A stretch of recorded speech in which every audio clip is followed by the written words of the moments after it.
জাপানে বর্তমানে কর্মক্ষম জনসংখ্যা 7,40,00,000। 2065 সালে তা কমে দাঁড়াবে 4,50,00,000-এ।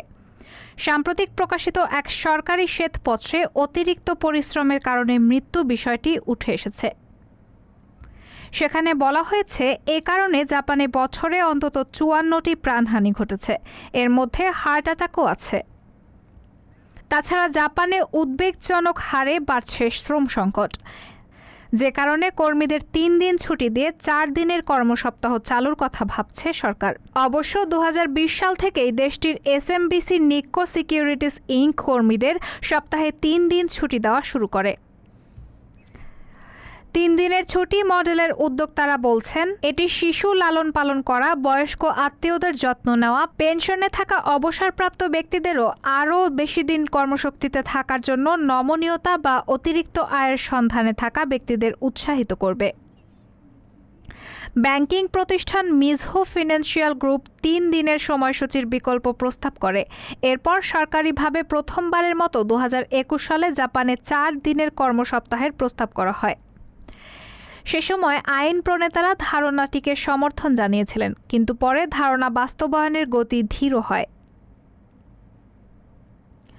স্বাস্থ্য, শ্রম ও কল্যাণ মন্ত্রণালয়ের তথ্য অনুযায়ী সে সময় জাপানের প্রায় 8% কোম্পানি কর্মীদের সপ্তাহে 3 বা তার বেশি দিন ছুটি নেওয়ার অনুমতি দেয়।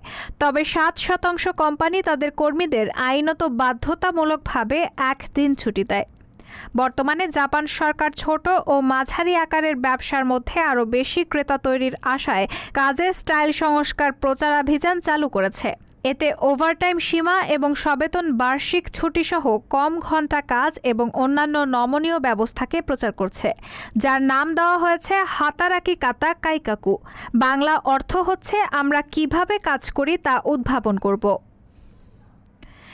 এই প্রচারাভিযান সম্পর্কে জাপানের স্বাস্থ্য, শ্রম ও কল্যাণ মন্ত্রণালয়ের ওয়েবসাইটে লেখা হয়েছে, এমন একটি সমাজ নির্মাণ করা হবে যেখানে শ্রমিকেরা তাদের পরিস্থিতির ওপর ভিত্তি করে বিভিন্ন কাজ বেছে নিতে পারবেন।